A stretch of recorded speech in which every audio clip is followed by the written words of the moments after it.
I often feel like I'm a collector. I've collected all the normal things, of course, like Pokemon cards, Magic cards, rocks, VR equipment, beer tap handles, but I've also collected the equipment for a bunch of hobbies that I don't think I'll ever have the time to fully enjoy. I don't think I'm alone in this. When's the last time that you went to the store, bought some supplies for a project, put them on the shelf, and now feel guilty every single time you walk past them? Well, today I'm adding another hobby to my collection, but this time I'm going about it differently. Here's the story of why I'm making 100 videos before I ever even buy a camera. The story picks up a few years ago, right when I was getting back into music after a post-college hiatus. My route back in was the synthesizer. I was lured in by the siren song of new and strange sounds. However, I quickly came to the conclusion that new and strange sounds required new and strange gear. It started off simple at first. I got a Roland keyboard, followed by a Korg for a more polyphonic analog sound. I got a modular synthesizer to create some really new and strange and disturbing sounds. Somehow, guitars got involved in the mix. Eurorack modular is where the problem really got started.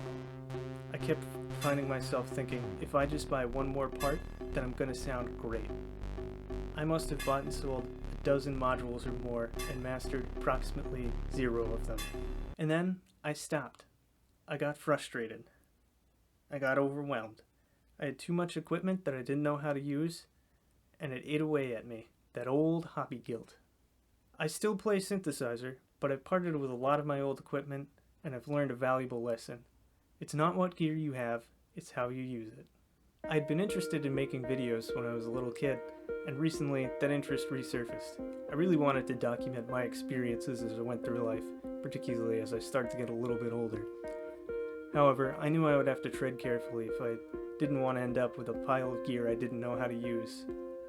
I took a look at the equipment that I already had, a field recorder that I'd gotten for recording from my modular synthesizer, a 360 camera from my VR hobby, Melissa's DSLR, which she said I could borrow, and my own very capable cell phone camera, which I'm recording on now. After cutting together a few hiking videos with the tools that I had, I pretty quickly came to the conclusion that a new camera was not going to make my videos any better. I still have a lot to learn in terms of basic shots, editing, screenwriting, the list goes on. That said, I do want to improve my gear over time.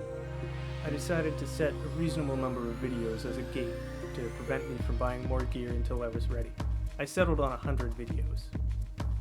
I chose 100 videos for a few different reasons. First of all, 100 felt significant. It felt like if I could make 100 videos, I'd probably stick with the habit.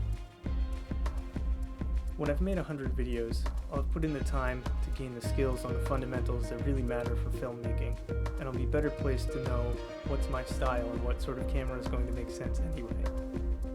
To keep myself honest, I've told my friends and family, and now you, about the 100 video rule. It's easy to stick to something with willpower for a short period of time, but in the long run, things like social pressure and building good positive habits are really what make new things stick. Now that I have a few videos under my belt, I've sort of determined that 100 videos is actually quite a few. But I said I was going to do it, so now I'm going to stick to it. I hope seeing my approach is helpful. Have you ever felt hobby guilt?